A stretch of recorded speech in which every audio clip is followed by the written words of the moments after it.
যে মসজিদের ২ তলার উপর আমাদের সবার প্রিয় বোন ময়নাকে পাওয়া গেছিল, সেই মসজিদের হুজুর সম্পর্কে ওই গ্রামের বা এলাকার মানুষজনের মন্তব্য কি বা তারা কি বলতে চাইতেছে সেটা একটু শুনি, তারপর এটা নিয়ে কথা বলবো। ওনার নাম মৌলানা হাফেজ হামিদুর রহমান। ওনার নাম মৌলানা হাফিজুর রহমান। ওনার বাড়ি ওই হবিগঞ্জ। ওনার বাড়ি হচ্ছে হবিগঞ্জ। এই 4 বছর যাবত আছে। আসলে উনি একদম নরম মানুষ, একদম নরম মনের মানুষ এবং বহুত বড় আলেম।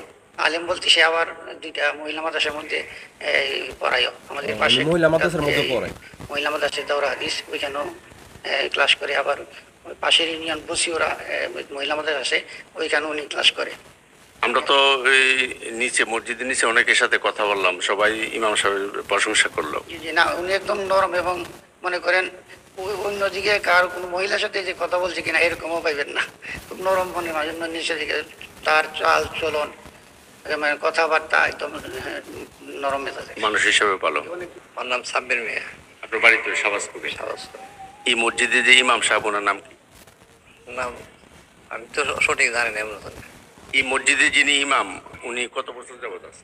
এও 4 বছর। মানে হুজুর ওই মসজিদে ইমাম 4 সাহেব বছর মানুষ ধরে হিসেবে ইমামতি কেমন? করতেছে আর কি। মানুষ হিসেবে ভালো, একদম ভালো। কেমন ভালো?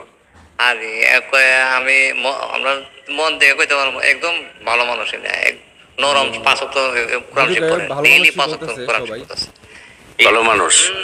যে মুয়াজ্জিন যে বয়স কম হইলো, এই ছেলেটা কেমন? ছেলেটা ভালো আছে। ছেলেটা ভালো আইসে 10-15 দিন এসছে।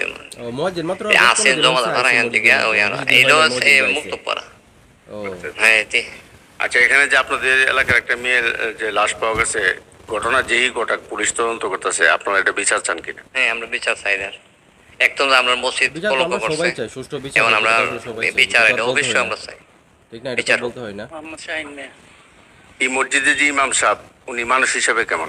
আলহামদুলিল্লাহ খুব ভালো, উনির চরিত্র খুব ভালো। উনি এখানে কত বছর যাবত ইমামতি করে? এই 4-5 বছর।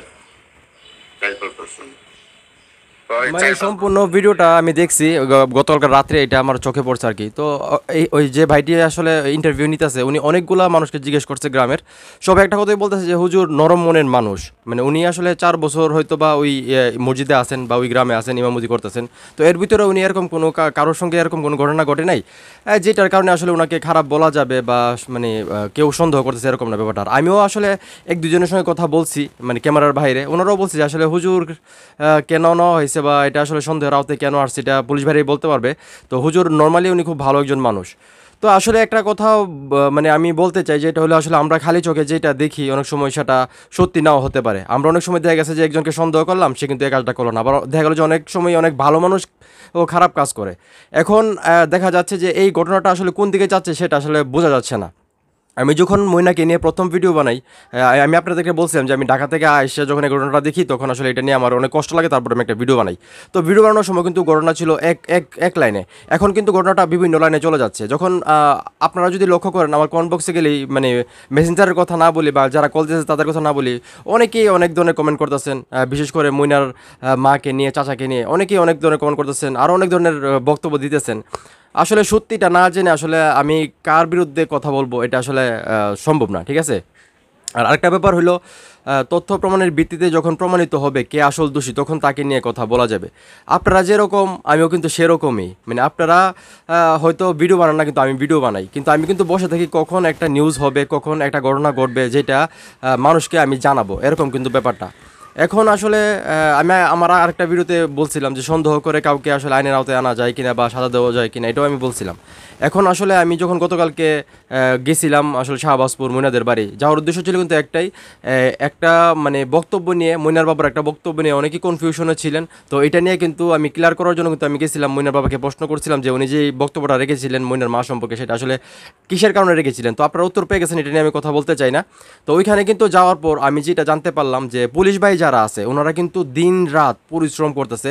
এমনকি গতকালকে যখন আমি যাই, ময়নার বাবা সহ গ্রামে সবাই বলতেছে যে পুলিশ ভাইরা নাকি না খায়া, মানে ওনারা সকালে গেছে না খায়া সারাদিন ওখানে কাজ করতেছে। মানে পুলিশ যারা আছে তারা মন থেকে চাইতেছে যত দ্রুত সম্ভব আসামিদেরকে মানে ধরার জন্য। যদিও আমি গতকালকে আরও একটা ভিডিওতে দেখছি, ভিডিওটা আমার কাছে আসলে সেভ করে রাখা দরকার ছিল। ওইখানে আবার মইনার বাবা বলতেছে যে 5 দিন হয়ে গেছে, এখন আমরা কনফার্ম কাউকে আসলে করতে পারি নাই, শনাক্ত করতে পারি নাই।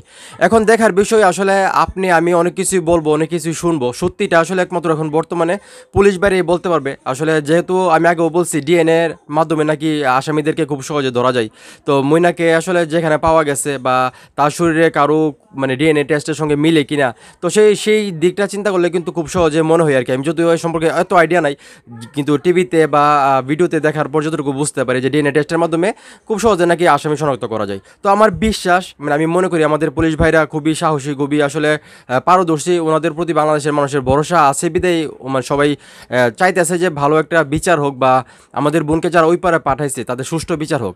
কেউ কিন্তু চায় না, আমি বা আমরা যারা কথা বলতেছি, বাংলাদেশ এবং প্রবাসী ভাইরা যারা কথা বলতেছি, সবাই কিন্তু একটা জিনিসই চাইতেছি যে মইনার সাথে যারা এই ঘটনা করেছে তাদের বিচার হোক, কিন্তু সুষ্ঠু বিচার হোক। এমন যাতে না হয় যে কোনো নিরপরাধ মানুষ শাস্তি পায়।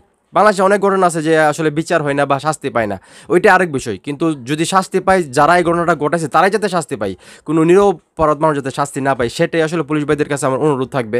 তো এই বিষয়ে আসলে কথা বলার মতো কোনো কিছু আমি দেখতেছি না, কারণ হলো গিয়া সেটা যতক্ষণ পর্যন্ত না নতুন কোনো কিছু ঘটতেছে বা আমরা নতুন কোনো কিছু জানতে পারতেছি, সেই সম্পর্কে কথা বলা যাবে। কিন্তু এখন আসলে এমন একটা পর্যায়ে আছে, মানে কথা বললে হাজারবার চিন্তা করে কথা বলতে হবে, কারণ কে দোষী কে নির্দোষী এটা একমাত্র আল্লাহ ভালো বলতে পারবে, কারণ আপনি আমি কিন্তু জানি না।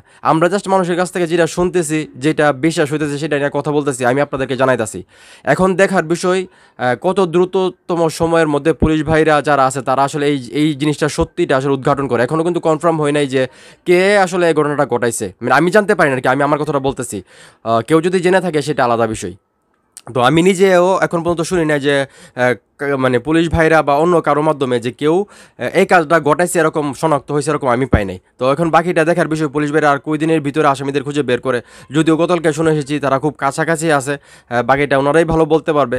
তো আসলে হুজুর সম্পর্কে কি বলবো, গ্রামের সবাই তো ওনাকে ভালো বলতেছে। এখন আমি যেটা বললাম যে আমরা যাদেরকে ভালো মনে করি তারা হয়তো অনেক সময় খারাপ হয়ে যেতে পারে, আবার যারা আমরা খারাপ মনে করি তারাও ভালো হয়ে যেতে পারে। তো কে এই কাজটা করছে একমাত্র আল্লাহই ভালো বলতে পারবে, আপনি আমি সাধারণ মানুষ, আমরা তো এটা বলতে পারবো না। তো আসলে আপনারা যেরকম অপেক্ষা করতেছেন আমিও সেরকম অপেক্ষা করতেছি, এবং আমি মন থেকে চাইতেছি যে আমাদের ছোটো বোন মইনার সঙ্গে যে ঘটনাটা ঘটছে, যারা এই ঘটনাটা ঘটেছে তাদের যাতে মানে দৃষ্টান্তমূলক শাস্তি হয়, সারা বাংলাদেশের মানুষ যাতে বলতে পারে যে ব্রাহ্মণবাড়িয়ার মানুষ আসলে বিচার করতে পারে। আমিও কিন্তু সেই জন্যই, আমি ব্রাহ্মণবাড়িয়ার সন্তান হিসেবে কিন্তু আমি সেই জন্যই আওয়াজ করেছি, প্রতিবাদ করেছি। আপনারা আমাকে সাপোর্ট দিয়েছেন, আপনারা আমার কাছে বিভিন্ন বিষয় জানতে চাইছেন, এই জন্য কিন্তু আমি এগুলো নিয়ে কথা বলতেছি এবং সামনেও ইনশাল্লাহ বলবো। তবে সত্যি কথাগুলো আর বলবো, যেগুলো প্রকাশিত হবে, যেগুলো আমি জানতে পারবো, যেগুলো সত্য, সেগুলো নিয়ে কথা বলবো। অন্যথায় কথা বলার কোনো মানে হয় না। আর আমি যেটা বললাম, এখন এই বিষয়টা অনেক দিকে আসলে প্রবাহিত হয়ে গেছে। আগে যখন আমি প্রথম দিন ভিডিও বানাই তখন ছিল একদিকে, সবাই একদিকে ছিল, এখন বিভিন্ন দিকে মানুষ আসলে চলে গেছে, বিভিন্ন মানুষ বিভিন্ন মন্তব্য করতেছে। তো এখন কিন্তু চিন্তা ভাবনা করে সত্যিকারের যে ঘটনাটা ঘটবে সেটা নিয়ে কিন্তু আমাকে কথা বলতে হবে, উল্টাপাল্টা কথা বললে কিন্তু চলবে না। তো এখন এই মুহূর্তে যারা ভিডিও দেখছেন, আসলে আপনাদের ধারণাটা কি, আসলে আমাদের ছোটো বোন নাকি সত্যিকারের যে বিচার সেটা পাবে, বা কে অপরাধী হইতে পারে বলে আপনাদের মনে করেন, আপনাদের সন্দেহের চোখে আসলে সবচেয়ে বেশি কে আছে সেটা অবশ্যই কমেন্ট করে জানাবেন। এবং আমার এই ভিডিওটা যদি ভালো লেগে থাকে এবং আমার কথাগুলো যদি আপনাদের যৌক্তিক মনে হয় সেটাও কমেন্ট করে জানাবেন। এবং আমার আসলে এখন কি করা উচিত সেটাও আপনারা কমেন্ট করে জানাবেন, এবং ভিডিওটা ভালো লাগলে অবশ্যই শেয়ার করবেন।